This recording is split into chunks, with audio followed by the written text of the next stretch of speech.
ಯೇಸು ಕರ್ತನ ದಿವ್ಯನಾಮದಲ್ಲಿ ನಿಮ್ಮೆಲ್ಲರಿಗೂ ನನ್ನ ವಂದನೆಗಳು. ಕ್ರಿಸ್ತನಲ್ಲಿ ಅನುಭವಿಸುವ ಆಶೀರ್ವಾದಗಳು ರಕ್ಷಣೆ ಮಾತ್ರವಲ್ಲ, ಆಧ್ಯಾತ್ಮಿಕ ಬೆಳವಣಿಗೆ, ಅಭಿವೃದ್ಧಿಯೂ ಒಳಗೊಂಡಿದೆ. ದೀಕ್ಷಾ ಸ್ನಾನದ ಮೂಲಕವಾಗಿಯೂ ಪವಿತ್ರಾತ್ಮನು ನಮ್ಮಲ್ಲಿ ನೂತನ ಸ್ವಭಾವವನ್ನು ಉಂಟು ಮಾಡಿದನು. ತೀತನಿಗೆ 3:5. ನಾವು ದೀಕ್ಷಾಸ್ನಾನ ಮಾಡಿಸಿಕೊಂಡಾಗ ನಾವು ಕೂಡ ಜೀವದಿಂದೆದ್ದು ಹೊಸಬರಾಗಿ ನಡ್ಕೊಳ್ಳಬೇಕು. ರೋಮಾಪುರದವರಿಗೆ 6:4. ಆರೋಗ್ಯಕರ ದೈಹಿಕ ಬೆಳವಣಿಗೆಯಂತೆಯೇ ಆರೋಗ್ಯಕರ ಆಧ್ಯಾತ್ಮಿಕ ಬೆಳವಣಿಗೆಯೂ ಅಗತ್ಯವಿದೆ. ಕೆಲವರು ಅನೇಕ ವರ್ಷಗಳಿಂದ ಕ್ರೈಸ್ತರಾಗಿದ್ದರೂ ಸ್ವಲ್ಪ ಬದಲಾವಣೆ ಅಥವಾ ಸುಧಾರಣೆ ಇರುತ್ತದೆ ಅಷ್ಟೇ. ಅವರು ರಕ್ಷಣೆ ಹೊಂದಿದ ಸಮಯವನ್ನು ಹೋಲಿಸಿದರೆ ಅವರು ಕರ್ತನ ಸೇವೆಯಲ್ಲಿ ಹೆಚ್ಚು ಉಪಯುಕ್ತರಾಗಿರುವುದಿಲ್ಲ. ಬೆಳೆಯಲು ವಿಫಲವರಾದರೆ ನೀರನ್ನು ಕೊಡದಂತೆ ನಿಶ್ಚಲವಾಗಿರುತ್ತದೆ. ಅದಕ್ಕೆ ಕಾರಣ ಆಧ್ಯಾತ್ಮಿಕ ಬೆಳವಣಿಗೆ ನಮ್ಮ ಆಯ್ಕೆ. ಇದು ತನ್ನಷ್ಟಕ್ಕೆ ತಾನೇ ಆಗುವುದಿಲ್ಲ. ನಾವು ಬೆಳೆಯಲು ಆರಿಸಿಕೊಂಡಾಗ ಮಾತ್ರ ಆಧ್ಯಾತ್ಮಿಕ ಬೆಳವಣಿಗೆ ಸಂಭವಿಸುತ್ತದೆ. ನಾವು ಆ ಆಯ್ಕೆಯನ್ನು ಮಾಡದಿದ್ದರೆ ಮತ್ತು ಅದನ್ನು ಅನುಸರಿಸದಿದ್ದರೆ ಆಧ್ಯಾತ್ಮಿಕ ಬೆಳವಣಿಗೆ ಇರುವುದಿಲ್ಲ. ಮೊದಲನೆಯದು, ಆಧ್ಯಾತ್ಮಿಕ ಬೆಳವಣಿಗೆ ದೇವರಿಂದ ಆಜ್ಞಾಪಿಸಲ್ಪಟ್ಟಿದೆ. ಮತ್ತಾಯ 28:18-20 ಸೂಚ್ಯವಾಗಿ ಹೇಳಲಾಗಿದೆ. ಶಿಷ್ಯರನ್ನಾಗಿ ಮಾಡುವಂತೆ ಯೇಸು ಕರ್ತನು ತನ್ನ ಅಪೊಸ್ತಲರಿಗೆ ಆಜ್ಞಾಪಿಸಿದನು. ಆತನು ಆಜ್ಞಾಪಿಸಿದ ಎಲ್ಲವನ್ನು ಅನುಸರಿಸಲು ಅವರಿಗೆ ಕಲಿಸಲು ಆಜ್ಞಾಪಿಸಿದನು. ಅಂದರೆ ಶಿಷ್ಯರು ವಿಧೇಯರಾಗಿ ಕಲಿಯುವವರಾಗಿರುತ್ತಾರೆ. ಅವರು ಕಲಿತಂತೆ ತಮ್ಮ ಕರ್ತನಿಗೆ ವಿಧೇಯರಾಗಿ ನಿರಂತರವಾಗಿ ಬೆಳೆಯುತ್ತಾರೆ. ಅಪೊಸ್ತಲರ ಪತ್ರಗಳಲ್ಲಿ ಸ್ಪಷ್ಟವಾಗಿ ಹೇಳಲಾಗಿದೆ. ಪೇತ್ರನು ತನ್ನ 2ನೇ ಪತ್ರವನ್ನು ಅಭಿವೃದ್ಧಿಯ ಆಜ್ಞೆಯೊಂದಿಗೆ ಕೊನೆಗೊಳಿಸುತ್ತಾನೆ. ನೀವು ಕೃಪೆಯಲ್ಲಿಯೂ ನಮ್ಮ ಕರ್ತನೂ ರಕ್ಷಕನೂ ಆಗಿರುವ ಯೇಸು ಕ್ರಿಸ್ತನ ವಿಷಯವಾದ ಜ್ಞಾನದಲ್ಲಿಯೂ ಅಭಿವೃದ್ಧಿಯನ್ನು ಹೊಂದುತ್ತಾ ಇರಿ. 2 ಪೇತ್ರನು 3:18. ನಾವು ಹೇಗೆ ಬೆಳೆಯಬೇಕು ಎಂಬುದನ್ನು ವಿವರಿಸಲು ಪೇತ್ರನು ತನ್ನ 2ನೇ ಪತ್ರವನ್ನು ಹೀಗೆ ಪ್ರಾರಂಭಿಸುತ್ತಾನೆ. 2 ಪೇತ್ರನು 1:5-8. ಈ ಕಾರಣದಿಂದಲೇ ನೀವು ಪೂರ್ಣಾಸಕ್ತಿಯುಳ್ಳವರಾಗಿ ನಿಮಗಿರುವ ನಂಬಿಕೆಗೆ ಸದ್ಗುಣವನ್ನು, ಸದ್ಗುಣಕ್ಕೆ ಜ್ಞಾನವನ್ನು, ಜ್ಞಾನಕ್ಕೆ ದಮೆಯನ್ನು, ದಮೆಗೆ ತಾಳ್ಮೆಯನ್ನು, ತಾಳ್ಮೆಗೆ ಭಕ್ತಿಯನ್ನು, ಭಕ್ತಿಗೆ ಸಹೋದರ ಸ್ನೇಹವನ್ನು, ಸಹೋದರ ಸ್ನೇಹಕ್ಕೆ ಪ್ರೀತಿಯನ್ನು ಕೂಡಿಸಿರಿ. ಇವು ನಿಮ್ಮಲ್ಲಿದ್ದು ಹೆಚ್ಚುತ್ತಾ ಬಂದರೆ ನಮ್ಮ ಕರ್ತನಾದ ಯೇಸು ಕ್ರಿಸ್ತನ ಸಂಬಂಧವಾದ ಪರಿಜ್ಞಾನವನ್ನು ಹೊಂದುವ ವಿಷಯದಲ್ಲಿ ನಿಮ್ಮನ್ನು ಆಲಸ್ಯಗಾರರು, ನಿಷ್ಫಲರೂ ಆಗದಂತೆ ಮಾಡುತ್ತವೆ. ಈ ಅನುಗ್ರಹಗಳು ಸಮೃದ್ಧವಾಗಿದೆ, ಫಲಪ್ರದವಾಗಿದೆ. ಇದು ಬೆಳವಣಿಗೆಯನ್ನು ಸೂಚಿಸುತ್ತದೆ. ಆಧ್ಯಾತ್ಮಿಕ ಬೆಳವಣಿಗೆಯು ಕೆಲವು ಆಯ್ದ ಕ್ರೈಸ್ತರಿಗೆ ಮಾತ್ರವೇ ಕಾಯ್ದಿರಿಸಲಾಗಿಲ್ಲ. ದೇವರ ವಾಕ್ಯವು ಎಲ್ಲರಿಗೂ ಬೆಳೆಯಲು ಆಜ್ಞಾಪಿಸುತ್ತದೆ. ಆಧ್ಯಾತ್ಮಿಕ ಬೆಳವಣಿಗೆಯು ನಮ್ಮ ಆಯ್ಕೆಯಾಗಿದೆ ಎಂಬುದನ್ನು ನಾವು ನೆನಪಿನಲ್ಲಿಟ್ಟುಕೊಳ್ಳಬೇಕು. 2ನೇಯದು, ಆಧ್ಯಾತ್ಮಿಕ ಅಭಿವೃದ್ಧಿ ಶ್ರದ್ಧೆ ಮತ್ತು ಶ್ರಮೆಯ ಅಗತ್ಯವಿದೆ. ಆಧ್ಯಾತ್ಮಿಕ ಬೆಳವಣಿಗೆ ಕೇಂದ್ರೀಕೃತ ಪ್ರಯತ್ನದ ಅಗತ್ಯವಿದೆ. ಅದಕ್ಕೆ ಶ್ರಮಿಸಬೇಕು ಎಂದು ಯೇಸು ಕರ್ತನು ಹೇಳಿದನು.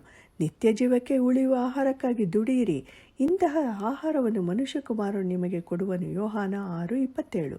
ಪೌಲನು ಫಿಲಿಪಿಯರಿಗೆ 3:13-14 ಹೀಗೆ ಬರೆದನು. ನಾವು ಹಿಂದಿನ ಸಂಗತಿಗಳನ್ನು ಮರೆತು ಬಿಟ್ಟು ಮುಂದಿನವುಗಳನ್ನು ಹಿಡಿಯುವುದಕ್ಕೆ ಎದೆ ಬೊಗ್ಗಿದ್ದವನಾಗಿ ದೇವರು ಕ್ರಿಸ್ತನ ಮೂಲಕವಾಗಿ ನಮ್ಮನ್ನು ಮೇಲಕ್ಕೆ ಕರೆದು ನಮ್ಮ ಮುಂದೆ ಇಟ್ಟಿರುವ ಬಿರುದನ್ನು ಗುರಿ ಮಾಡಿಕೊಂಡು ಓಡುತ್ತಾ ಇದ್ದೇನೆ. ಅದಕ್ಕೆ ಮತ್ತಷ್ಟು ಪ್ರಯಾಸ ಪಡಿರಿ ಎಂದು ಪೇತ್ರನು ಬರೆದಿದ್ದಾನೆ. 2 ಪೇತ್ರನು 1:5-10. ದೈಹಿಕ ಆರೋಗ್ಯದಂತೆಯೇ ಆಧ್ಯಾತ್ಮಿಕ ಬೆಳವಣಿಗೆ ನಿಯಮಿತ ವ್ಯಾಯಾಮದ ಅಗತ್ಯವಿದೆ.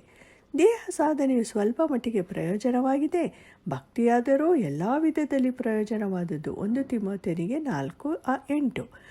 ಆಧ್ಯಾತ್ಮಿಕ ಬೆಳವಣಿಗೆಗೆ ಸುಲಭವಲ್ಲ. ಅದು ನಾವು ಶ್ರಮಿಸಬೇಕು, ಇಂದು, ನಾಳೆ, ಯಾವಾಗಲೂ. 3ನೇಯದು, ಆಧ್ಯಾತ್ಮಿಕ ಅಭಿವೃದ್ಧಿಗೆ ದೇವರಿಂದ ಸಹಾಯ ದೊರಕುತ್ತದೆ. ನಮ್ಮ ಶ್ರಮೆ ಪ್ರಯತ್ನಗಳಲ್ಲಿ ನಾವು ಒಬ್ಬಟ್ಟಿಗರಾಗಿಲ್ಲ. ದೇವರು ನಮ್ಮಲ್ಲಿ ಕೆಲಸ ಮಾಡುತ್ತಿದ್ದಾನೆ. ಯಾಕೆಂದರೆ ದೇವರೇ ತನ್ನ ಸುಚಿತ್ತವನ್ನು ನೆರವೇರಿಸಬೇಕೆಂದು ನಿಮ್ಮಲ್ಲಿ ಉದ್ದೇಶವನ್ನು, ಪ್ರಯತ್ನವನ್ನು ಉಂಟು ಮಾಡುವವನಾಗಿದ್ದಾನೆ. ಫಿಲಿಪಿಯರಿಗೆ 2:13. ಆತನ ಕರುಣೆಯಲ್ಲಿಯೇ ಆತನು ನಮ್ಮನ್ನು ರಕ್ಷಿಸಿದನು. ತೀತನಿಗೆ 3:5.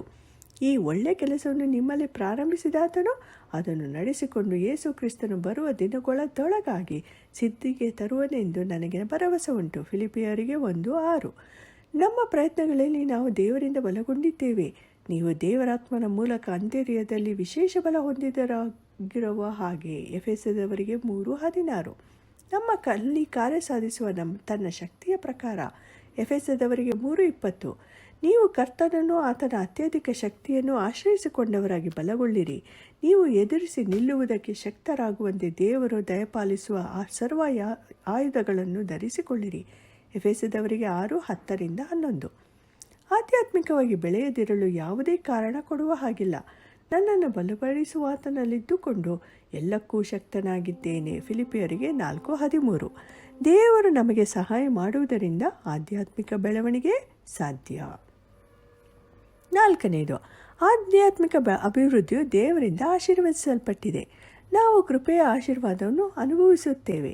ನಮ್ಮ ಕರ್ತನಾದ ಯೇಸು ಕ್ರಿಸ್ತರ ಮೂಲಕ ದೇವರೊಂದಿಗೆ ಉಂಟಾದ ಸಮಾಧಾನದಲ್ಲಿ ಇರೋಣ. ಭರವಸೆಯಿಂದ ಉಲ್ಲಾಸವಾಗಿದ್ದೇವೆ. ರೋಮಾಪುರದವರಿಗೆ 5:1-2 ನೀವು ಕೃಪೆಯಲ್ಲಿಯೂ ಅಭಿವೃದ್ಧಿಯನ್ನು ಹೊಂದುತ್ತಾ ಇರಿ. 2 ಪೇತ್ರನು 3:18. ನಂಬಿಕೆ, ಸದ್ಗುಣ, ಜ್ಞಾನ, ದಮೆ, ತಾಳ್ಮೆ, ಭಕ್ತಿ, ಸಹೋದರ ಸ್ನೇಹ, ಪ್ರೀತಿಯನ್ನು ಕೂಡಿಸಿರಿ. ನಾವು ಎಲ್ಲ ಆಶೀರ್ವಾದವನ್ನು ಅನುಭವಿಸುತ್ತೇವೆ. ಎಂತಹ ವಿಜಯದ ಜೀವನ! ದೇವರು ನಿಮ್ಮನ್ನು ಕರೆದಿದ್ದನ್ನು ಆದುಕೊಂಡದ್ದನ್ನು ದೃಢಪಡಿಸಿಕೊಳ್ಳುವುದಕ್ಕೆ ಮತ್ತಷ್ಟು ಪ್ರಯಾಸ ಪಡಿರಿ. ಹೀಗೆ ನೀವು ಮಾಡಿದರೆ ಎಂದಿಗೂ ಎಡಹುವುದಿಲ್ಲ. 2 ಪೇತ್ರನು 1:10. ವಾಸ್ತವವಾಗಿ ಯೇಸು ಕರ್ತನು ಯೋಹಾನ 10:10 ವಾಗ್ದಾನ ಮಾಡಿದ ಸಮೃದ್ಧ ಜೀವನವನ್ನು ಖಾತ್ರಿಪಡಿಸುವುದು ಆಧ್ಯಾತ್ಮಿಕ ಬೆಳವಣಿಗೆಯಾಗಿದೆ. ನಮ್ಮ ಆಧ್ಯಾತ್ಮಿಕ ಜೀವನದಲ್ಲಿ ಯಾವ ರೀತಿಯ ಬೆಳವಣಿಗೆಯಾಗಿದೆ? ಇದರಲ್ಲಿ ನಾವು ಪ್ರೀತಿ, ಸಂತೋಷ, ಶಾಂತಿಯಿಂದ ಸಮೃದ್ಧರಾಗಿದ್ದೇವೆಯೇ? ನಮ್ಮ ಸೇವೆಯಲ್ಲಿ ಯೇಸು ಕ್ರಿಸ್ತನಿಗೆ ನಂಬಿಕಸ್ಥರಾಗಿ ನಾವು ಫಲಪ್ರದರಾಗಿದ್ದೇವೆಯೇ? ಸರಿಯಾದ ರೀತಿಯ ಬೆಳವಣಿಗೆಯ ಆಶೀರ್ವಾದವನ್ನು ಅನುಭವಿಸಲು ನಾವು ಬಯಸಿದರೆ ಆಧ್ಯಾತ್ಮಿಕ ಬೆಳವಣಿಗೆಯು ನಮ್ಮ ಆಯ್ಕೆಯಾಗಿರುವುದೇ ಎಂಬುದನ್ನು ಎಂದಿಗೂ ಮರೆಯಬಾರದು. ನೀವು ಇಂದು ಮತ್ತು ಪ್ರತಿದಿನ ಸರಿಯಾದ ಆಯ್ಕೆ ಮಾಡುತ್ತಿದ್ದೀರಾ? ಆಧ್ಯಾತ್ಮಿಕ ಬೆಳವಣಿಗೆ ಗುರಿಗಳಿರಬೇಕು. ಹಲವಾರು ಕ್ರೈಸ್ತರು ತಮ್ಮನ್ನು ತಾವು ಉನ್ನತ ಮಟ್ಟದ ಆಧ್ಯಾತ್ಮಿಕ ಅಭಿವೃದ್ಧಿಯನ್ನು ಸಾಧಿಸಲು ಸಮರ್ಥರೆಂದು ಪರಿಗಣಿಸುವುದಿಲ್ಲ. ತಮಗೆ ದೇವರು ನೀಡಿದ ಸಾಮರ್ಥ್ಯವನ್ನು ನಂಬದೆ, ಅವರು ಪ್ರಯತ್ನಿಸದೆ, ಬೆಳೆಯದೆ ಹಾಗೆಯೇ ಇರುತ್ತಾರೆ. ದೇವರು ನಮಗೆ ಬೆಳೆಯಲು ಆಜ್ಞಾಪಿಸಿರುವುದರಿಂದ ನಾವು ಬೆಳೆಯಬಹುದು ಎಂಬ ಬಲವಾದ ನಂಬಿಕೆಯನ್ನು ನಾವು ಹೊಂದಿರಬೇಕು. ನಾವು ಗುರಿಗಳನ್ನು ಹೊಂದಿರಬೇಕು ಮತ್ತು ಅವುಗಳನ್ನು ಸಾಧಿಸಲು ಶ್ರಮಿಸಬೇಕು. ಕ್ರಿಸ್ತನ ಸಾರೂಪ್ಯವುಳ್ಳವರಾಗಿರುವುದೇ ನಮ್ಮ ಅಂತಿಮ ಗುರಿಯಾಗಿರಬೇಕು. ಶಿಷ್ಯತ್ವದ ಬಗ್ಗೆ ಮಾತನಾಡುವಾಗ ಯೇಸು ಕರ್ತನು ಹೀಗೆ ತಿಳಿಸಿದನು: ತೀರಾ ಕಲಿತವನಾದ ಪ್ರತಿಯೊಬ್ಬನು ತನ್ನ ಗುರುವಿನಂತಾಗಿರುವನು. ಲೂಕ 6:24. ನಾವು ಆತನ ಶಿಷ್ಯರಾಗಬೇಕೆಂದು ಯೇಸು ಬಯಸುತ್ತಾನೆ. ಮತ್ತಾಯಿ 28:18-20. ಇದು ನಮ್ಮ ರಕ್ಷಣೆಯ ಗುರಿ ಎಂದು ಪೌಲನು ಸ್ಪಷ್ಟಪಡಿಸಿದನು. ದೇವರು ಯಾರನ್ನು ತನ್ನವರೆಂದು ಮೊದಲು ತಿಳಿದುಕೊಂಡನೋ ಅವರನ್ನು ತನ್ನ ಮಗನ ಸಾರೂಪ್ಯ ಉಳ್ಳವರಾಗುವುದಕ್ಕೆ ಮೊದಲೇ ನೇಮಿಸಿದನು. ರೋಮಾಪುರದವರಿಗೆ 8:29. ಪ್ರಭಾವದಿಂದ ಅಧಿಕ ಪ್ರಭಾವಕ್ಕೆ ಹೋಗುತ್ತಾ ಆ ಪ್ರಭಾವದ ಸಾರೂಪ್ಯ ಉಳ್ಳವರೇ ಆಗುತ್ತೇವೆ. ಇದು ದೇವರಾತ್ಮನಾಗಿರುವ ಕರ್ತನ ಕೆಲಸಕ್ಕನುಸಾರವಾದದ್ದೇ. 2 ಕೊರಿಂಥದವರಿಗೆ 3:18. ಈ ಸ್ವಭಾವವನ್ನು ಅದನ್ನು ಸೃಷ್ಟಿಸಿದ ಆತನ ಹೋಲಿಕೆಯ ಮೇರೆಗೆ ದಿನೇ ನೂತನವಾಗುತ್ತಾ ಪೂರ್ಣ ಜ್ಞಾನವನ್ನು ಉಂಟು ಮಾಡುತ್ತದೆ. ಕ್ರಿಸ್ತನೇ ಸಮಸ್ತರಲ್ಲಿಯೂ ಸಮಸ್ತನೂ ಆಗಿರುವನು. ಕೊಲೊಸ್ಸೆಯವರಿಗೆ 3:10-11. ಆದ್ದರಿಂದ ಆಧ್ಯಾತ್ಮಿಕ ಬೆಳವಣಿಗೆಯ ಅತ್ಯಗತ್ಯ ಅಂಶವೆಂದರೆ ಕ್ರಿಸ್ತನ ಸಾರೂಪ್ಯ ಉಳ್ಳವರಾಗುವುದು. ರೋಮಾಪುರದವರಿಗೆ 12:1-2. ನೀವು ನಿಮ್ಮ ದೇಹಗಳನ್ನು ದೇವರಿಗೆ ಮೀಸಲಾಗಿಯೂ ಮೆಚ್ಚುಗೆಯಾಗಿಯೂ ಇರುವ ಸಜೀವ ಯಜ್ಞವಾಗಿ ಅರ್ಪಿಸಿರಿ. ಇದೇ ನಿಮ್ಮ ವಿವೇಕಪೂರ್ವವಾದ ಆರಾಧನೆಯು. ಇಹಲೋಕದ ನಡವಳಿಕೆಯನ್ನು ಅನುಸರಿಸದೆ ನೂತನ ಮನಸ್ಸನ್ನು ಹೊಂದಿಕೊಂಡು ಪರಲೋಕ ಭಾವದವರಾಗಿರಿ. ಹೀಗಾದರೆ ದೇವರ ಚಿತ್ತಕ್ಕನುಸಾರವಾದದ್ದು, ಅಂದರೆ ಉತ್ತಮವಾದದ್ದು, ಮೆಚ್ಚುಗೆಯಾದದ್ದು, ದೋಷವಿಲ್ಲದ್ದು ಯಾವದೆಂದು ವಿವೇಚಿಸಿ ತಿಳಿದುಕೊಳ್ಳುವಿರಿ. ನಮ್ಮ ಗುರಿಗಳನ್ನು ಸಾಧಿಸಲು ಉತ್ತಮ ಅಭ್ಯಾಸಗಳನ್ನು ಬೆಳೆಸಿಕೊಳ್ಳಬೇಕು. ಅಭ್ಯಾಸಗಳು ಮೆಟ್ಟಿಲುಗಳಾಗಿದ್ದು ನಾವು ಅಂತಿಮವಾಗಿ ನಮ್ಮ ಗುರಿಗಳನ್ನು ಪೂರೈಸುತ್ತೇವೆ ಎಂದು ಖಚಿತಪಡಿಸುತ್ತದೆ. ಅಭ್ಯಾಸಗಳು ನಿಧಾನವಾಗಿ ಒಂದು ನಿರ್ದಿಷ್ಟ ಪರಿಣಾಮವನ್ನು ಉಂಟುಮಾಡುವ ಆಗಾಗ್ಗೆ ಮಾಡುವ ಕೆಲಸಗಳಾಗಿವೆ. ದೈನಂದಿನ, ವಾರಕ್ಕೊಮ್ಮೆ ಇತ್ಯಾದಿ. ಆಧ್ಯಾತ್ಮಿಕವಾಗಿ ಬೆಳೆಯಲು ಬಯಸುವ ಕ್ರೈಸ್ತನು ಪ್ರತಿದಿನ ಸತ್ಯವೇದವನ್ನು ಓದುವ ಅಭ್ಯಾಸವನ್ನು ಬೆಳೆಸಿಕೊಳ್ಳಬೇಕು. ಪ್ರತಿದಿನ ದೇವರ ವಾಕ್ಯವನ್ನು ಓದುವ ಮೂಲಕ ನಾವು ಬೆಳೆಯಲು ಅತ್ಯಗತ್ಯವಾದ ಆಧ್ಯಾತ್ಮಿಕ ಪೋಷಣೆಯನ್ನು ಪಡೆಯುತ್ತೇವೆ. ನೀವು ಪ್ರತಿದಿನ ಸತ್ಯವೇದ ಓದುವ ಅಭ್ಯಾಸವನ್ನು ಬೆಳೆಸಿಕೊಂಡಿದ್ದೀರಾ? ಆಧ್ಯಾತ್ಮಿಕ ಬೆಳವಣಿಗೆ ಪ್ರಾರ್ಥನೆಯ ಅಭ್ಯಾಸವೂ ಅಗತ್ಯ. ನಾವು ಆತನ ವಾಕ್ಯದ ಮೂಲಕ ಪ್ರತಿದಿನ ದೇವರಿಂದ ಕಲಿಯಬೇಕು. ಹಾಗೆಯೇ ನಾವು ಬೆಳೆಯಬೇಕಾದರೆ ನಾವು ಪ್ರತಿದಿನ ಆತನೊಂದಿಗೆ ಮಾತನಾಡಬೇಕು. ನೀವು ನಿಯಮಿತವಾಗಿ ಪ್ರಾರ್ಥಿಸುವ ಅಭ್ಯಾಸವನ್ನು ಬೆಳೆಸಿಕೊಂಡಿದ್ದೀರಾ? ಹಾಡಿನಲ್ಲಿ ದೇವರನ್ನು ಸ್ತುತಿಸುವುದು ಆಧ್ಯಾತ್ಮಿಕ ಬೆಳವಣಿಗೆ ಸಹಾಯಕಾರಿ.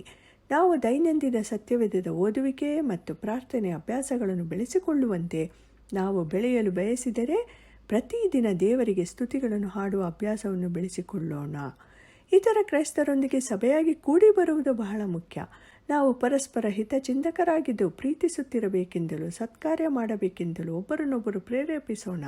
ಸಭೆಯಾಗಿ ಕೂಡಿಕೊಳ್ಳುವುದು ನಾವು ಬಿಟ್ಟು ಬಿಡದೆ ಒಬ್ಬರನ್ನೊಬ್ಬರು ಎಚ್ಚರಿಸೋಣ. ಇಬ್ರಿಯರಿಗೆ 10:24-25 ವಚನಗಳು. ಇದು ಒಬ್ಬರನ್ನೊಬ್ಬರು ಪ್ರೀತಿಸಲು ಮತ್ತು ಒಳ್ಳೆಯ ಕೆಲಸಗಳಿಗೆ ಉತ್ತೇಜಿಸಲು ಸಾಧನವಾಗಿದೆ. ಕ್ರಿಸ್ತನ ಸೇವೆಯಲ್ಲಿ ನಾವು ಒಬ್ಬರಿಗೊಬ್ಬರು ಪ್ರೋತ್ಸಾಹಿಸುತ್ತೇವೆ. ಆದ್ದರಿಂದ ಕ್ರೈಸ್ತರು ಆರಾಧನೆ, ಪ್ರಾರ್ಥನಾಕೂಟ, ಸತ್ಯವೇದ ಅಧ್ಯಯನ ಇತ್ಯಾದಿಗಳಿಗಾಗಿ ಸಾಧ್ಯವಾದಷ್ಟು ಹಾಜರಾದಾಗ ಸಭೆಯಾಗಿ ಕೂಡಿ ಬರುವ ಅಭ್ಯಾಸವು ಬಲಗೊಳ್ಳುತ್ತದೆ. ಆಧ್ಯಾತ್ಮಿಕ ಅಭಿವೃದ್ಧಿಯು ದೇವರಿಂದ ಆಜ್ಞಾಪಿಸಲ್ಪಟ್ಟಿದೆ. ಶ್ರಮೆ ಮತ್ತು ಶ್ರದ್ಧೆಯನ್ನು ಅಗತ್ಯವಿದೆ. ದೇವರಿಂದ ಸಹಾಯ ದೊರಕುತ್ತದೆ. ದೇವರಿಂದ ಆಶೀರ್ವದಿಸಲ್ಪಟ್ಟಿದೆ. ಆಧ್ಯಾತ್ಮಿಕ ಬೆಳವಣಿಗೆಗೆ ನಾವು ಗುರಿಗಳನ್ನು ಹೊಂದಿರಬೇಕು ಮತ್ತು ಅವುಗಳನ್ನು ಸಾಧಿಸಲು ಶ್ರಮಿಸಬೇಕು. ಆಧ್ಯಾತ್ಮಿಕ ಬೆಳವಣಿಗೆ ಅತ್ಯಗತ್ಯ ಅಂಶವೆಂದರೆ ಕ್ರಿಸ್ತನ ಸಾರೂಪ್ಯವುಳ್ಳವರಾಗುವುದು. ನಮ್ಮ ಗುರಿಗಳನ್ನು ಸಾಧಿಸಲು ಉತ್ತಮ ಅಭ್ಯಾಸಗಳನ್ನು ಬೆಳೆಸಿಕೊಳ್ಳಬೇಕು. ಸತ್ಯವೇದವನ್ನು ಓದುವುದು, ಪ್ರಾರ್ಥಿಸುವುದು, ಸ್ತುತಿಗಳನ್ನು ಹಾಡುವುದು, ಸಭೆಯಾಗಿ ಕೂಡಿ ಬರುವುದು. ಈ ಕಾರಣದಿಂದಲೇ ನೀವು ಪೂರ್ಣಾಸಕ್ತಿಯುಳ್ಳವರಾಗಿ ನಿಮಗಿರುವ ನಂಬಿಕೆಗೆ ಸದ್ಗುಣವನ್ನು, ಸದ್ಗುಣಕ್ಕೆ ಜ್ಞಾನವನ್ನು, ಜ್ಞಾನಕ್ಕೆ ದಮೆಯನ್ನು, ದಮೆಗೆ ತಾಳ್ಮೆಯನ್ನು, ತಾಳ್ಮೆಗೆ ಭಕ್ತಿಯನ್ನು, ಭಕ್ತಿಗೆ ಸಹೋದರ ಸ್ನೇಹವನ್ನು, ಸಹೋದರ ಸ್ನೇಹಕ್ಕೆ ಪ್ರೀತಿಯನ್ನು ಕೂಡಿಸಿರಿ. ಇವು ನಿಮ್ಮಲ್ಲಿದ್ದು ಹೆಚ್ಚುತ್ತಾ ಬಂದರೆ ನಮ್ಮ ಕರ್ತನಾದ ಯೇಸು ಕ್ರಿಸ್ತನ ಸಂಬಂಧವಾದ ಪರಿಜ್ಞಾನವನ್ನು ಹೊಂದುವ ವಿಷಯದಲ್ಲಿ ನಿಮ್ಮನ್ನು ಆಲಸ್ಯಗಾರರು, ನಿಷ್ಫಲರೂ ಆಗದಂತೆ ಮಾಡುತ್ತವೆ. ನೀವು ಕೃಪೆಯಲ್ಲಿಯೂ ನಮ್ಮ ಕರ್ತನು ರಕ್ಷಕನೂ ಆಗಿರುವ ಯೇಸು ಕ್ರಿಸ್ತನ ವಿಷಯವಾದ ಜ್ಞಾನದಲ್ಲಿಯೂ ಅಭಿವೃದ್ಧಿಯನ್ನು ಹೊಂದುತ್ತಾ ಇರಿ.